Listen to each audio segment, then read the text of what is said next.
Man, wrestling was big in the South because I think we um kind of it was really dear to us because it was filmed in Atlanta at the time.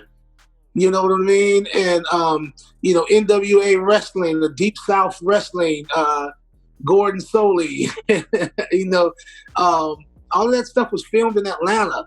So, I guess subconsciously as kids, you kind of like, you knew that Dusty Rhodes and Ric Flair and those guys were right down the street. You know what I mean? Like you could bump into them somewhere. You know what I mean? And so wrestling was really big, to say the least, in the South. I mean, like basically how it is with backyard wrestling and a bunch of country kids jumping off stuff and tearing up stuff. And we used to go to you ever been in the store called Michael's, where they have like all of those art supplies and cardboard and glue, and we make our own wrestling belts, sprinkle glitter on it and write your name and all of that, man. Like we was crazy about it, so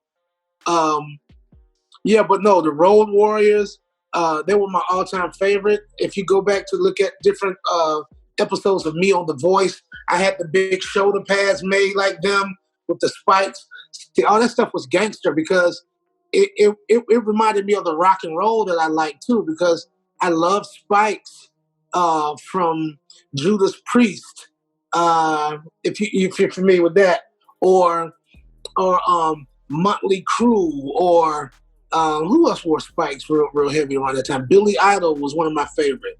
So, and then their intro music was Black Sabbath's Iron Man.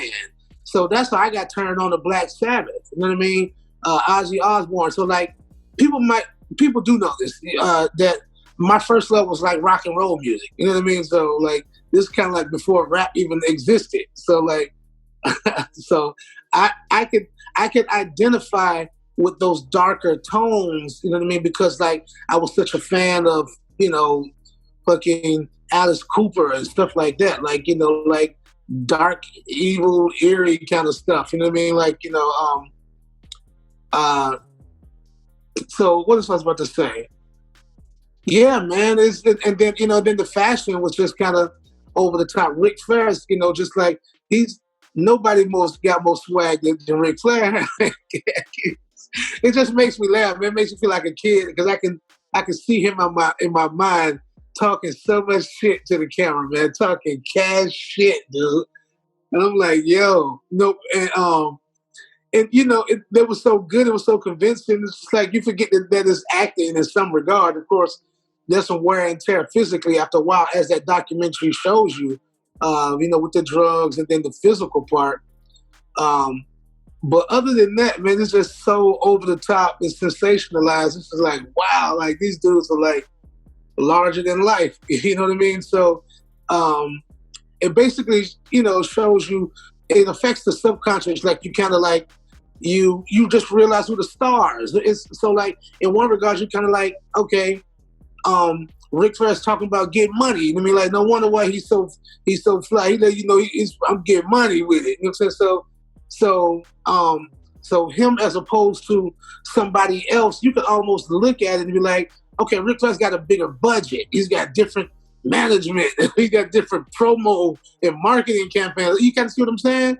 So you started to be able to subconsciously identify with greatness. You know what I mean? Like, and different things that you could say and different ways that you could, get the crowd on your side. And you knew people who knew how to command. So it was almost like, church too. And I grew up in church. So they were like preachers. And I'm telling you another thing, baby, it's going down. And so. So like, they was rocking it. You know what I mean? And you could just tell it was in their heart, man. I don't know if they was reading a teleprompter or what, but it was like, they was flowing with the gospel, of competition. I met Bret Hart. Some of the other dudes, like,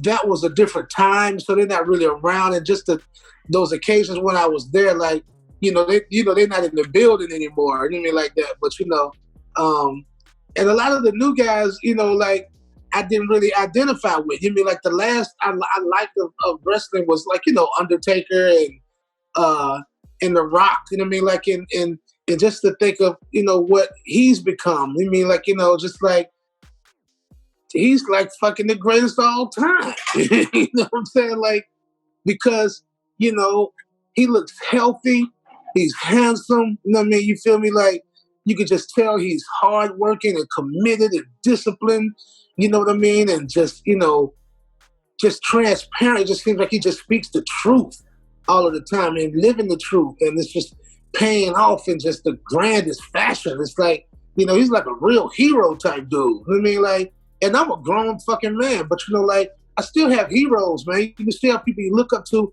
that's doing it. You know what I mean? Like, doing it the best and doing it the biggest. So, you know, like, it's all, you always get some motivation out of it, man.